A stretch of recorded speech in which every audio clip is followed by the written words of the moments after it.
একজন রাষ্ট্রপতি তিনি তার পদত্যাগ পত্রে এতগুলো ভুল কি করে করলেন, এবং একটু অনেকে হয়তো খেয়াল করেছেন কিংবা অনেকেই খেয়াল করেননি, চুম্বক একটি অংশ হলো তার যে স্বাক্ষর, সেই স্বাক্ষর এবং তার নামে মিল নেই। আপনারা যারা এটি এখনো খেয়াল করে দেখেননি একটু দেখুন, কারণ আমরা সবাই জানি যে যার নাম মোহাম্মদ থাকে তিনি যদি স্বাক্ষরে সেই মোহাম্মদ লেখেন তাইলে অবশ্যই ময় ওকার অথবা পুরো মোহাম্মদ বা লেখেন, কিন্তু রাষ্ট্রপতি মোহাম্মদ শাহাবুদ্দিন তিনি স্বাক্ষর করেছেন মুহাম্মদ দিয়ে, অর্থাৎ ময় রস্যকার দিয়েছেন। কেন এত ভুল, এমন ভুল নিজের স্বাক্ষরেও কেন কেন এত ঘাপলা, কথা বলবো। সঙ্গে আছেন বাংলাদেশ সুপ্রিম কোর্টের সিনিয়র আইনজীবী অ্যাডভোকেট নাজমা কাউসার, যিনি একাধারে মানবাধিকার কর্মী। আমি আপনাকে স্বাগত ও শুভেচ্ছা জানাচ্ছি আমাকে সময় দেওয়ার জন্য। ধন্যবাদ আপনাকে। বানান ভুল থাকলে এই দুটিতেও আইনগতভাবে অনেক জটিলতা হয়। আপনার কি ব্যাখ্যায়? এখানে দেখেন স্পষ্টতই দেখা যাচ্ছে ওনাকে একটা প্রচন্ড মানসিক চাপের মধ্যে, হুমকির মধ্যে রেখে ব্ল্যাকমেইল করে চরম মানসিক মানে অত্যাচারের মধ্যে বিগত 2 বছর ওনাকে কাটাতে হয়েছে। তো প্রশ্ন এসে যাচ্ছে, যখন সেই পদত্যাগ পত্রের কপিটি সামাজিক যোগাযোগ মাধ্যমে এবং অন্যান্য পত্রপত্রিকায় প্রকাশিত হলো, তখন স্বাভাবিকভাবে কিছু প্রশ্ন মানুষের কাছে এসে যায় যে পদত্যাগ পত্রটি নিশ্চয়ই আমরা নিশ্চিতভাবে ধরে নিতে পারি রাষ্ট্রপতি নিজে বসে বসে টাইপ করেননি, এটা অন্য কেউ করেছে, হয়তো ওনার প্রেসিডেন্টের যে সকল ব্যক্তিগত স্টাফ আছে তারা করেছে, অথবা অন্যত্র কোথাও টাইপ করে ওনাকে দিয়ে স্বাক্ষর করানো হয়েছে। এইটুকু নিশ্চিত বলা যায় যে উনি নিজে বসে এটা টাইপ করেননি। সেখানে যে ভুল ছিল প্রায় 15-16টা ভুল ছিল, স্পেলিং মানে ছিল সেই ইটার মধ্যে, মানে পদত্যাগ পত্রের মধ্যে একটি পদত্যাগ পত্রে 16টি ভুল, এটা অনেকেই পোস্ট দিয়েছে। তো বানান এত ভুল, তারপরে আবার উনি উপরে হাতে লিখে ঠিক আবার একটু লিখে দিলেন যে সম্মানের সাথে এরকম, আবার নিচে উনি স্বাক্ষর করলেন মোহাম্মদের জায়গায় মুহাম্মদ। তো এগুলি করে আসলে উনি একটা জিনিস, উনি খুব সজ্ঞানেই ওনার স্বাক্ষরটা হয়তো সবসময় উনি মোহাম্মদই করেন, ওটাই উনি লিখেছেন, উনি যেভাবে করেন ময়ের সুকার দিয়ে উনি সেভাবেই করেছেন, এবং উপরে ওটা লিখে এবং নিচে এটা দেখে উনি হয়তো বুঝিয়ে দিতে চেয়েছিলেন যে পদত্যাগ পত্রটা ওনাকে দিয়ে জোর করে স্বাক্ষর করানো হয়েছে। তো এটা আসলে আমরা এখন আর বিস্মিত হই না। এই আজকের বাংলাদেশে, আজকের হযবরল অস্থিতিশীল নিরাপত্তাহীন মানে আইন কানুন বিহীন বিচারবিহীন বাংলাদেশে প্রতিনিয়ত সংবিধান লঙ্ঘিত হচ্ছে, প্রতিনিয়ত বাংলাদেশের মানুষের মানবাধিকার লঙ্ঘিত হচ্ছে, রাষ্ট্রীয় সকল অবকাঠামোগুলো, সাংবিধানিক কাঠামোগুলো ধসে পড়ছে, একটা পর একটা ধ্বংস করা হচ্ছে সমস্ত কিছু।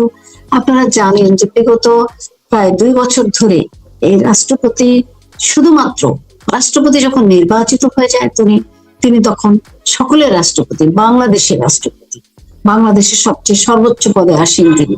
এটি একটা ইনস্টিটিউশন, রাষ্ট্রপতি নিজে তখন আর কোনো ব্যক্তি থাকে না, এবং ওনারা উনি আমি জানি না গত 2 বছরে উনি কোন রকম রাজনৈতিক বক্তব্য বা ওনার টেনিউরে উনি রাষ্ট্রপতি হওয়ার পরে উনি কোন রকম রাজনৈতিক বক্তব্য রেখেছে কিনা, কেউ সেরকম কোনো উদাহরণ আমরা দেখিনি, এবং কোন রাষ্ট্রপতিরাই সেটা করে না।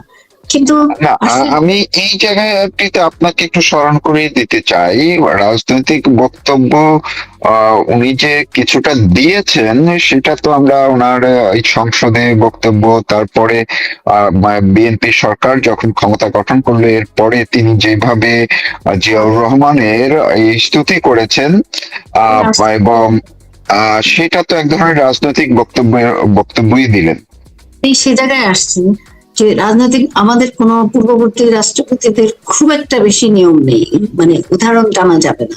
কিন্তু এখানে দেখেন স্পষ্টতই দেখা যাচ্ছে ওনাকে একটা প্রচন্ড মানসিক চাপের মধ্যে, হুমকির মধ্যে রেখে ব্ল্যাকমেইল করে চরম মানসিক মানে অত্যাচারের মধ্যে বিগত 2 বছর ওনাকে কাটাতে হয়েছে, এবং ইউনূস সরকারের জবরদখলকারী অবৈধ ইউনূস সরকারেরও সময়েও যা অবস্থা ছিল, এখন তো ওনার অবস্থা পরবর্তীতে নির্বাচিত যেভাবে হোক নির্বাচনটা হয়েছে, এটা একটা বিতর্ক নির্বাচন, অন্তর্ভুক্তিহীন বিতর্কিত নির্বাচন এবং অন্তর্ভুক্তিহীন নির্বাচন এবং অসাংবিধানিক উপায়ে নির্বাচন, সে বিতর্ক অন্য বিষয়। তো সেই নির্বাচনে সিট ভাগাভাগি নির্বাচন, ওই যে সবাই বলে যে আমরা আর মামুরা, তো আমরা আর মামুরা ভাগাভাগি করে নিয়ে যে যুদ্ধাপরাধীরা জেলের তালা ভেঙে ফাঁসির দণ্ডপ্রাপ্ত আসামি তারাও এখন পার্লামেন্টে বসে আছে। তো এই নির্বাচনের মাধ্যমে যে অবস্থাটা তৈরি হলো সেটা আরো ভয়ঙ্কর। আপনি আইন মানছেন না, আবার আমি এই প্রসঙ্গে যাচ্ছি, একটু পরে যাচ্ছি। আমি ওই পদত্যাগ পত্রটা একটু শেষ করে যেতে চাই ইস্যুটাকে।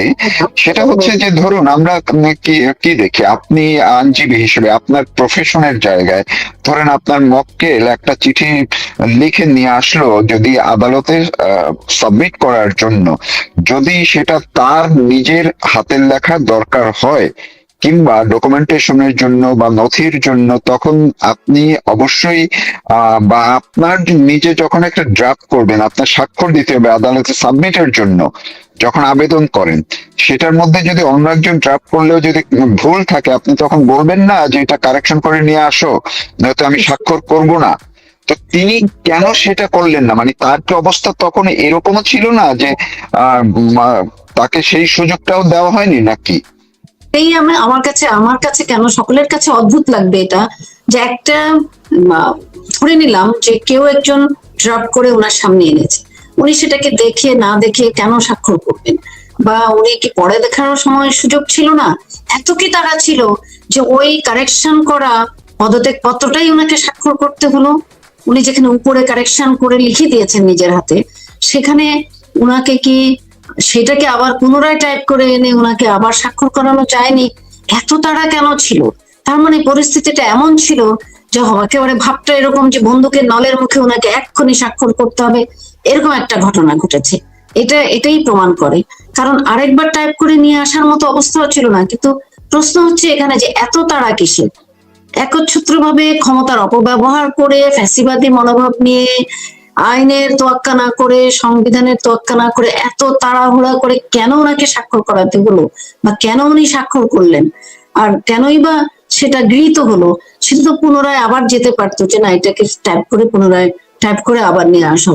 ওখানেই প্রশ্নটা আসে যে বিষয়টা নিশ্চয়ই স্বাভাবিক কিছু ছিল না, তার অস্বাভাবিক। মানে এটার সঙ্গে কি যেদিন উনি 5ই আগস্ট যখন ভাষণ দিলেন যে শেখ হাসিনা তার কাছে পদত্যাগপত্র দিয়ে গেছেন, তার পিছনে 3জন সেনাপ্রধান সহ বা আরো মোট 3 বাহিনীর প্রধান দাঁড়ানো ছিল, তিনি অবলীলায় ভাষণে বলে ফেললেন যে আমি পদত্যাগপত্র পেয়েছি, পদত্যাগপত্র গ্রহণ করেছি। পরে তিনি আবার বললেন যে না, তার কাছে পদত্যাগপত্র নেই।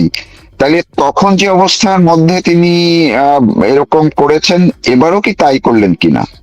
হ্যাঁ, একই অবস্থা আপনি দেখেন, অথবা তার চেয়েও ভয়াবহ অবস্থা। আপনি সেদিন তো সারা দেশ জাতি সারা বিশ্ব দেখেছে, একজন রাষ্ট্রপতি বক্তব্য দিচ্ছেন, ঘাড়ের উপর দাঁড়িয়ে আছেন 3 বাহিনী প্রধান, সেনাবাহিনী প্রধান, বিমান বাহিনী প্রধান এবং নৌবাহিনী প্রধান। কেন? রাষ্ট্রপতি যদি জাতির উদ্দেশ্যে সাবলীল ভাবে বক্তব্য রাখবেন, সেখানে 3 বাহিনী প্রধান কেন তার পিছনে দাঁড়িয়ে, মানে উনাকে রীতিমতো বন্দুকের নলের ভিতরে কামান বন্দুক ধরে উনাকে দিয়ে বক্তব্য দেওয়ালেন, এবং উনি বললেন যে আমি প্রধানমন্ত্রীর পদত্যাগ পত্র পেয়েছি।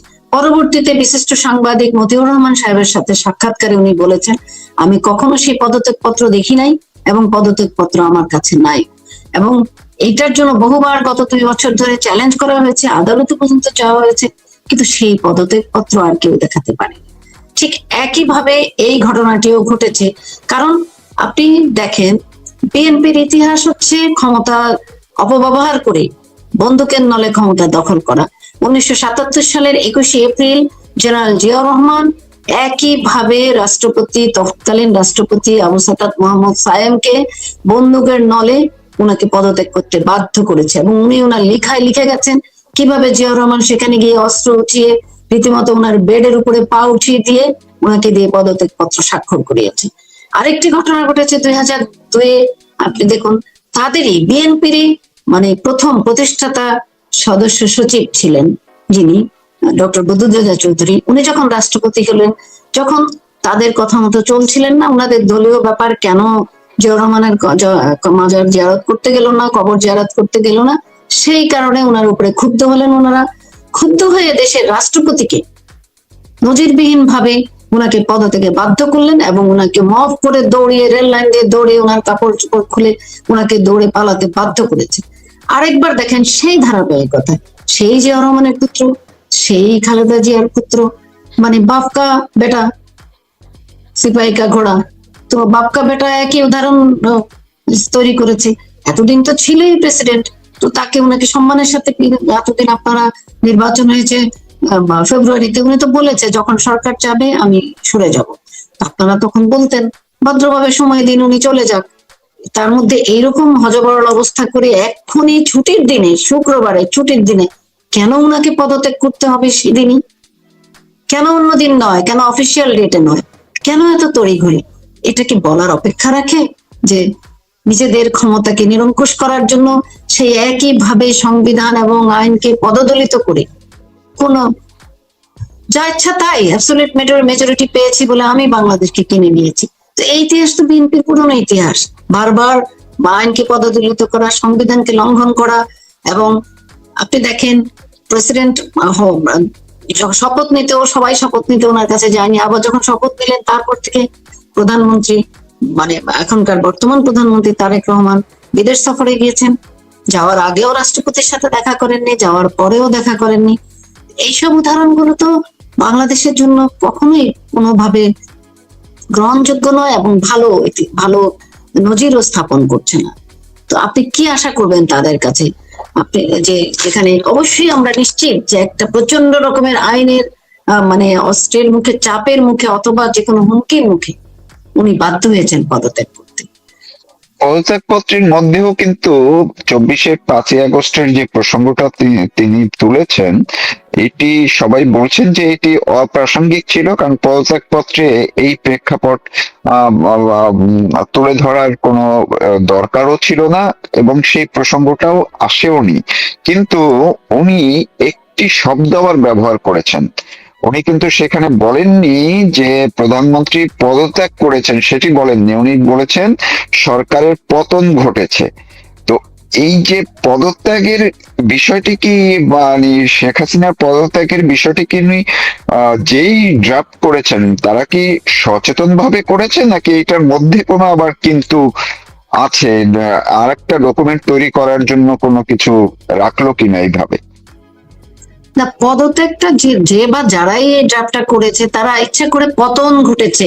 কারণ পদত্যাগ পত্র যদি চ্যালেঞ্জ করা হয় এবং পরবর্তীতে যদি এটাও আরেকবার আদালতে, আজ হোক কাল হোক, 10 বছর পরে হোক, 5 বছর পরে হোক, এগুলি তো বাংলাদেশের উচ্চ আদালতে আসবেই, যে তাহলে প্রধানমন্ত্রীর পদত্যাগ পত্রটা কোথায়?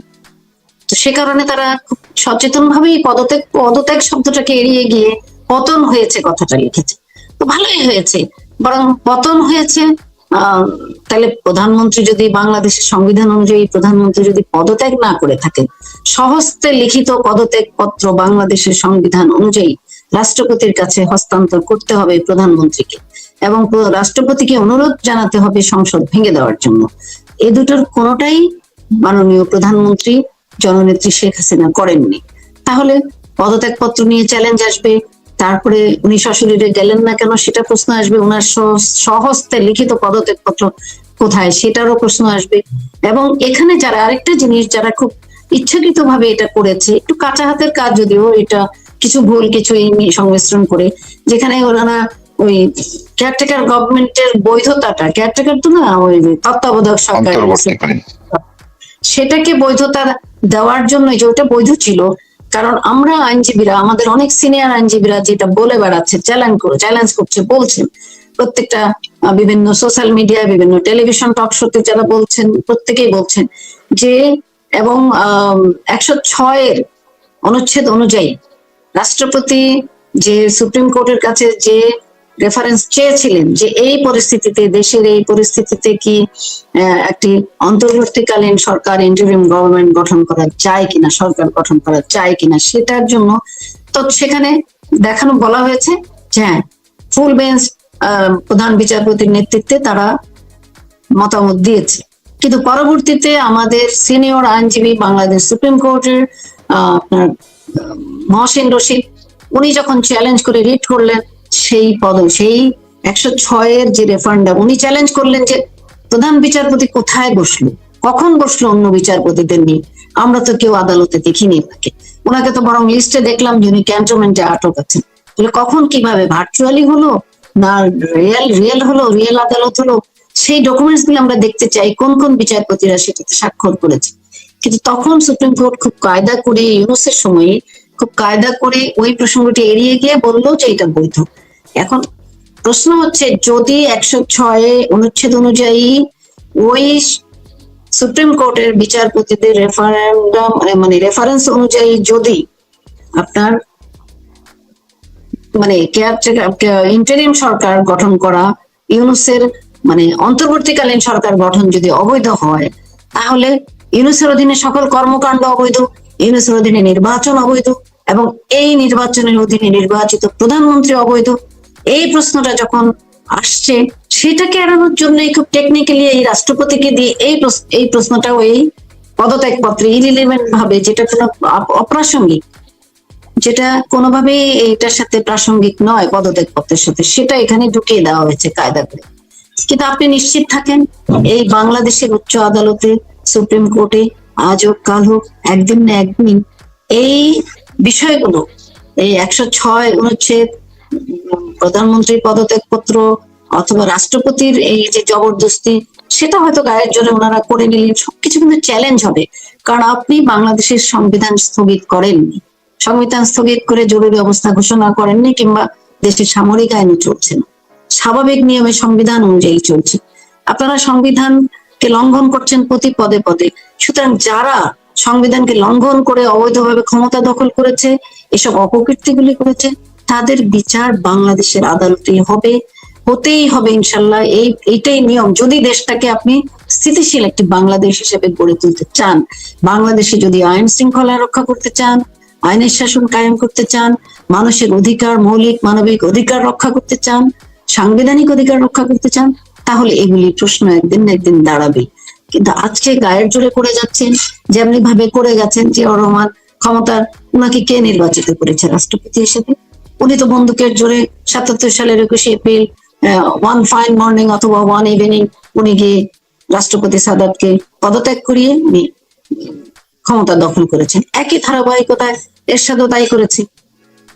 তো এরশাদও সেটাই আপনার একইভাবে তাদেরকে পদত্যাগ করে, প্রেসিডেন্টকে পদত্যাগ করে পদত্যাগে বাধ্য করে উনি ক্ষমতা দখল করেছেন।